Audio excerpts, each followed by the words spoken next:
Il est en cuisine, Xavier, et il va nous présenter un peu ceux qui s'activent dans l'ombre juste derrière en pleine compétition. Ouais, qui s'active dans l'ombre et qui s'active dans le silence. Il y a un silence de cathédrale ici. On est en cuisine et ce que je peux vous dire, c'est que c'est un stand au poil. Ok, ça n'est pas très bonne, mais c'est pas grave. Alors figurez-vous que ce matin, il y a déjà eu des concours. Le concours continue, c'est pour ça que je vous dis que c'est silencieux, tout le monde est concentré. Et il y a déjà 3 concurrents qui ont terminé leur plat. Tout d'abord, je te donne ça, Paul, je viens de voir juste après, merci. Il y a Corentin qui est ici présent. Alors regardez, le principe, c'est quoi, Corentin? C'est faire un plat, un dessert. C'est quoi le principe et qu'est-ce que tu nous as concocté? Alors aujourd'hui, c'était effectivement un plat, un dessert en 3 heures. Donc j'ai fait une tarte aux pommes, crumble, et on a préparé un bar, gambas au cognac, tombé de fenouil et endives braisées au miel. Et c'est sur 3 jours que ça se déroule. Demain, ça sera végétarien avec les restes de hier et d'aujourd'hui. Et ça se passe bien, c'est une bonne ambiance. C'est une expérience à apprendre, effectivement. Mais ouais, c'est cool. Alors, tu as l'air content de tes plats. Est-ce que par rapport aux ceux de copains, ça c'est bien ou pas? Par rapport à mon expérience à moi, oui, c'est bien. Parce que ça fait pas longtemps que je fais de la cuisine. Mais je prends des petites techniques à droite à gauche pour pouvoir m'améliorer dans le futur. Alors par exemple, là, je vais me tourner vers Paul qui est juste là. Viens avec moi, Diane, viens. Parce que Paul, c'est pareil, lui aussi, il est très fier de présenter ses plats. Alors là, c'est carrément différent. Et je voudrais, Diane, si tu y arrives, ma cocotte, je voudrais juste que tu regardes parce que c'est un travail, mais vraiment minutieux, c'est incroyable.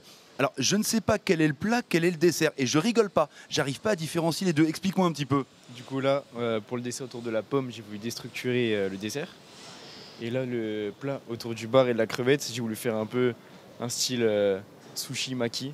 Bon, moi j'ai eu un petit souci sur mon poisson, mais bon. Il était encore vivant quand tu l'as cuisiné? Encore vivant, je l'ai tué, mais bon. Demain est un autre jour, je vais me rattraper sur la prochaine compétition, mais franchement ça a été. En quelques mots, Paul, qu'est-ce qui te plaît dans la cuisine? Me sors pas les images d'Épinal, c'est la tradition française et gna quoi. Non, alors moi, alors quand même, c'est faire plaisir aux gens. Et là, je suis venu ici pour me challenger, pour découvrir. Franchement, les WorldSkills, c'est une super compétition. Et peut-être qu'on reviendra l'année prochaine hein, ou dans 2 ans, je sais pas. Ah bah peut-être que tu iras plus loin, Paul. Voilà, et attends, je vais juste me tourner parce qu'il y a encore un plat pour lequel j'ai eu un véritable coup de cœur. Quand je vous dis que c'est le silence total, et là c'est la frontière, là je peux pas passer plus loin parce que c'est concentré et tu as le jury qui regarde ça comme des lasers. On a le plat de Benjamin. Benjamin, moi excuse-moi, hein, alors Corentin et Paul, ils ont des super plats. Mais je kiffe ton plat de poisson. Mais est-ce que tu peux prendre l'assiette et nous la présenter, s'il te plaît? Vas-y, Benjamin, regarde-moi ça. Regardez-moi ça comme c'est beau. Après, on dira que c'est pas de la poésie. Qu'est-ce que tu nous as fait là? T'as même gardé les écailles du poisson? On a fait, oui, effectivement, avec du coup la peau du poisson. Le principe du plat, c'est de tourner autour du zéro déchet. Donc avec la peau du poisson, j'ai fait une tuile. Sur un premier élément, on retrouve du coup l'élément qui devait combiner la gambas, enfin la crevette avec le bar. Donc j'ai fait donc un insert avec les crevettes, une farce avec le poisson et avec le filet, j'ai réalisé donc une belle tranche avant d'avoir un bel insert bien rond.